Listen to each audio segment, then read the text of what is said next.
പിണറായി സർക്കാർ പുറത്തിറക്കിയ പ്രോഗ്രസ് റിപ്പോർട്ടിനെതിരെ രൂക്ഷ വിമർശനമാണ് പ്രതിപക്ഷമെന്ന് ഉയർത്തിയത്. സർക്കാരിന്റെ പ്രോഗ്രസ് റിപ്പോർട്ട് സ്വയം പുകഴ്ത്തലാണെന്ന് പ്രതിപക്ഷ നേതാവ് വി.ഡി. സതീശൻ പരിഹസിച്ചു. ദേശീയപാതയുടെയും വിഴിഞ്ഞത്തിന്റെയും പേരിൽ സർക്കാർ നടത്തിയ അവകാശവാദം എട്ടുകാലി മമ്മൂഞ്ഞിന്റേത് പോലെയാണെന്നും വി.ഡി. സതീശൻ കുറ്റപ്പെടുത്തി.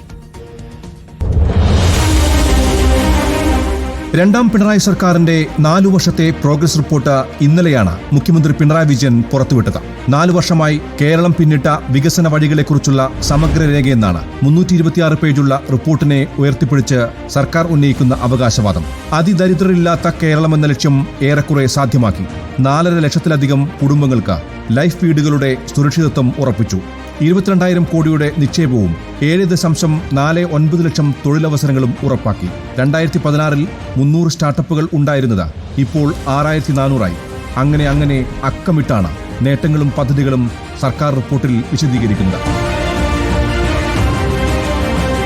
എന്നാൽ സർക്കാരിന്റെ പ്രോഗ്രസ് റിപ്പോർട്ട് സ്വയം പുകഴ്ത്തലെന്നാണ് പ്രതിപക്ഷ നേതാവ് വി.ഡി. സതീശൻ വിശേഷിപ്പിക്കുന്നത്.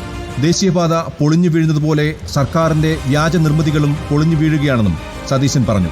ദേശീയപാതയുടെയും വിഴിഞ്ഞത്തിന്റെയും അടക്കം സർക്കാരിന്റെ പല അവകാശവാദവും എട്ടുകാലി മമ്മൂഞ്ഞിന്റേതാണെന്നും സതീശൻ കുറ്റപ്പെടുത്തി. എട്ടുകാലി മമ്മൂഞ്ഞാവാൻ ചമഞ്ഞതാണ്. അതാണ് 4ാം വാർഷികത്തിൽ പൊളിഞ്ഞു താഴെ വീഴുന്നത്. പ്രോഗ്രസ് റിപ്പോർട്ടിന്റെ യാഥാർത്ഥ്യമെന്ത്?